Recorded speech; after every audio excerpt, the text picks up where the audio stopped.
Israel ने Gaza को जुज़वी तौर से अपने मुल्क में मिलने की धमकी दी है और ये धमकी किसी और ने नहीं बल्कि इजरायली वजीर दिफा इजराइल कैट्स ने दी है। उन्होंने एक बयान में कहा है कि मैंने फौज को गाजा में ज्यादातर इलाकों पर कब्जा करने का ऑर्डर दिया है।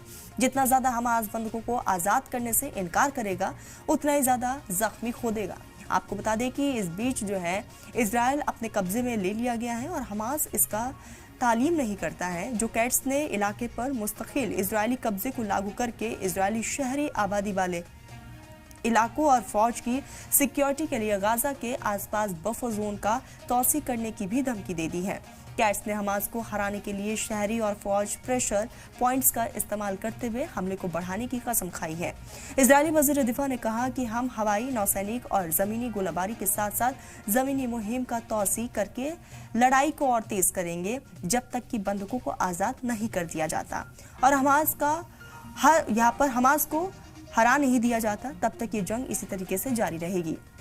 उन्होंने कहा कि इसमें प्रेसिडेंट डोनाल्ड ट्रंप के उस तजवीज़ को लागू करना शामिल है जिसमें अमेरिका की तरफ से गाजा को भूमध्य सागरीय रिसोर्ट के रूप में रीडेवलपमेंट करने की तजवीज़ है। रिपोर्ट के मुताबिक सीज फायर के लिए हो रही बातचीत से जुड़े एक फिलिस्तीनी जराये ने जुम्मे के दिन 21 मार्च की देर रात बताया कि हमास को मीडिएटर मुल्कों मिस्र और कतर से सीज फायर को फिर से कायम करने और फिलिस्तीनी कैदियों के लिए बंधकों की अदला बदली करने का तजवीज़ मिला था।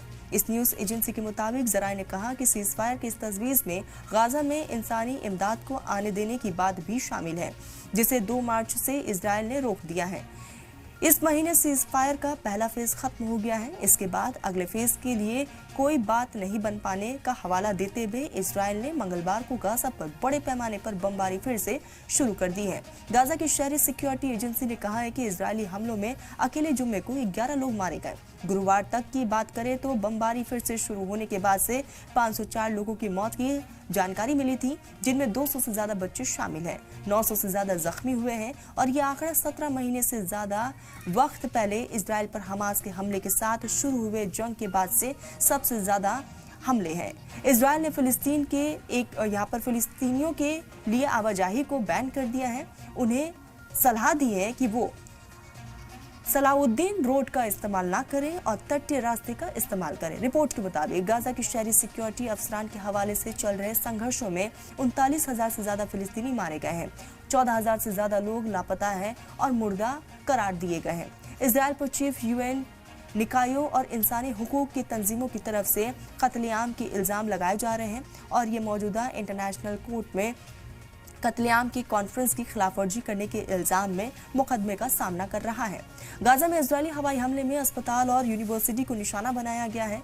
गाजा शहर के मशरिकी हिस्से में तुफाफ पड़ोस पर इजरायली हवाई हमले में 5 फिलिस्तीनी मारे गए हैं और कई जख्मी हो गए हैं। मुतासिरों को अल अहली अस्पताल ले जाया गया है।